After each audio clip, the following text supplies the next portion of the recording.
In 1994, the world of cinema was forever altered when Quentin Tarantino's Pulp Fiction received a standing ovation at the Cannes Film Festival. Arriving in a decade where independent cinema was pushing back against the cookie-cutter blockbusters of the 80s, Pulp Fiction was a revelation. To truly grasp its seismic impact, we have to consider the cultural and cinematic milieu it emerged from. It was an era rich in experimentation, yet Pulp Fiction managed to redefine the game altogether. This masterpiece not only clinched the coveted Palme d'Or, but it also infiltrated popular culture, compelling us to rethink the boundaries and possibilities of film. Prepare to delve into the chaos, humor, and philosophical undertones of this iconic work. Tarantino's dialogue is anything but superficial. It's a carefully orchestrated blend of human psychology, philosophy, and wit. Let's dissect a few of the film's most iconic lines and conversations to understand how they serve multiple functions. Take, for example, Jules Winfield's dramatic rendering of Ezekiel 25:17. Initially, it serves as a ritualistic harbinger of doom, but by the film's conclusion, it evolves into a symbol of Jules' spiritual awakening. Here's the situation.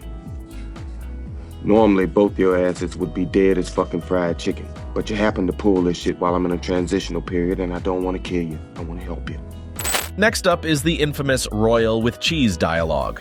While it might appear to be a humorous chat about fast food, it's really a subtle character study. Vincent's Eurocentric comments reveal his cosmopolitan leanings, whereas Jules' sardonic responses mirror his own jaundiced view of the world. And what do they call it? They call it Royale with cheese. Royale with cheese. That's right. And who could forget Jules' darkly humorous interrogation? What does Marcellus Wallace look like?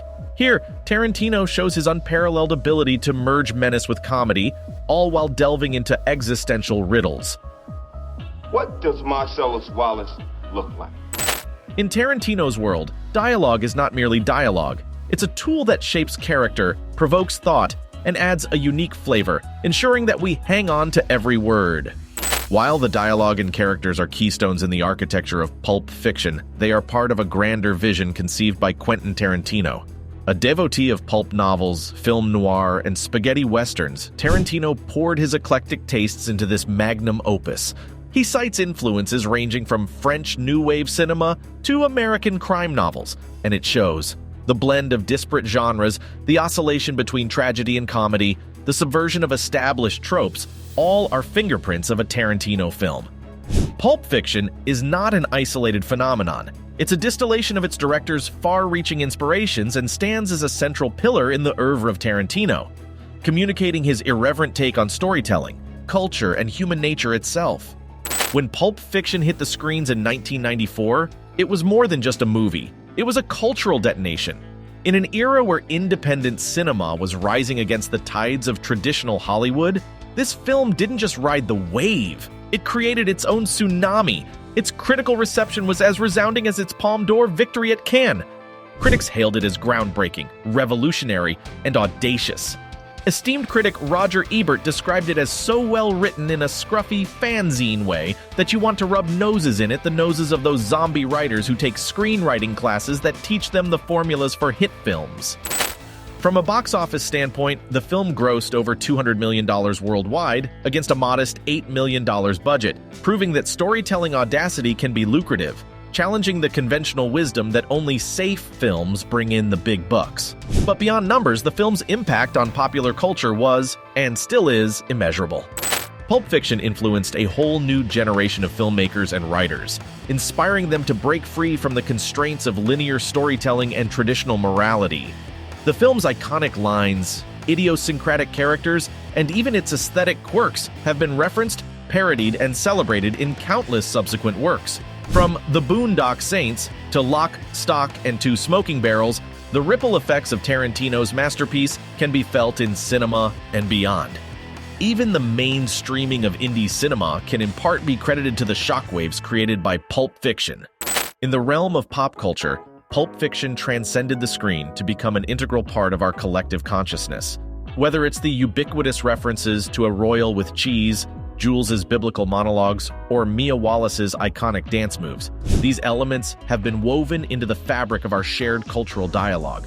The soundtrack itself became a bestseller, reintroducing a new generation to classics from the likes of Chuck Berry and Al Green, and turning them into anthems of 90s alternative culture.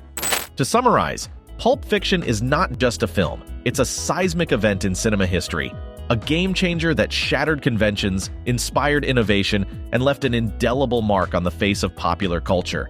As much as it is a product of its time, it also transcends it, remaining eternally resonant, eternally relevant, and eternally revolutionary. One of Pulp Fiction's most mesmerizing traits is its rich tapestry of characters, complex, contradictory, and vividly realized.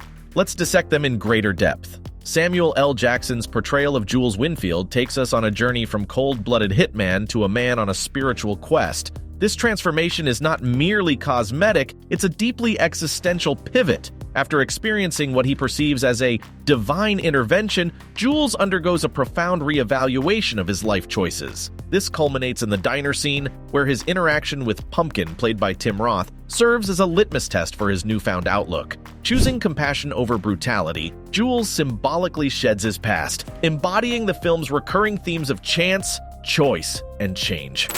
John Travolta's Vincent Vega stands as a fascinating counterpoint to Jules Winfield, his philosophical antithesis, so to speak.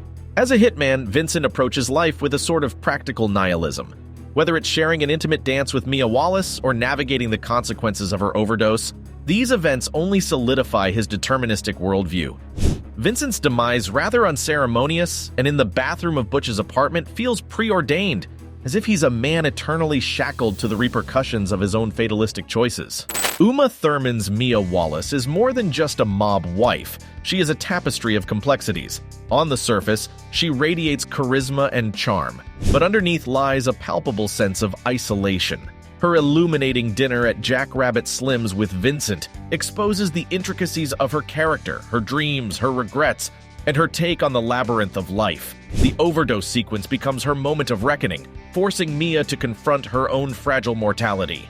Then we come to Bruce Willis's portrayal of Butch Coolidge, a boxer who morphs from a self-serving opportunist to an accidental savior.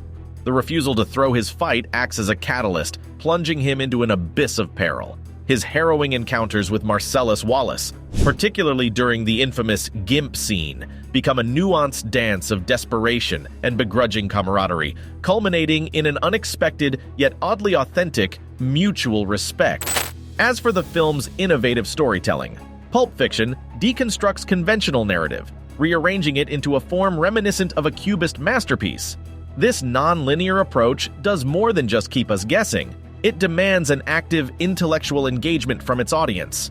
We're invited to piece together this narrative jigsaw, each viewing revealing nuanced layers previously unexplored, much like a song whose magic never seems to wane.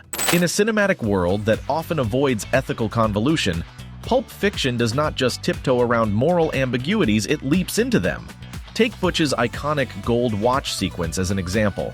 On the surface, it is a mere heirloom, yet its retrieval becomes a crucible, testing the boundaries of what honor and morality mean to him. The film serves as a lens, magnifying our own ethical foundations and posing a compelling question. In a world this tangled, what would you do? The film's soundtrack is not just a playlist, it's a character in its own right. An eclectic blend of surf rock, funk, and soul classics forms an oral tapestry that harmonizes with each scene, amplifying its emotional resonance or adding a sly dash of irony. The soundtrack serves as an impeccable accompaniment, making each rewatch feel like hearing a favorite album anew. Let's not forget the unsung heroes, cinematographer Andrzej Sekula and editor Sally Menke. Their mastery transcends the ordinary, making every frame a tableau and every edit a nuanced narrative choice. Together, they elevate the film from a mere story to a living, breathing work of art that defies the march of time. So what's the final takeaway? Pulp Fiction is more than just a film, it is a zeitgeist, a cultural artifact that captures the essence of an era while remaining timelessly captivating. It sidesteps conventional categorization, pulling us into a whirlpool of emotion, philosophy, and audacity. Whether it's your inaugural viewing or your centennial, each experience peels back another layer, inviting a perpetual rediscovery of its intricate depths. Populated by characters as indelible as its dialogue and a narrative as labyrinthine as the lives it portrays, Quentin Tarantino's Pulp Fiction occupies an immortal pedestal in the cinematic pantheon. It's not just a film to be watched, but a phenomenon to be analyzed, celebrated, and endlessly discussed. This is a cinematic symphony that challenged and rewrote the very lexicon of filmmaking.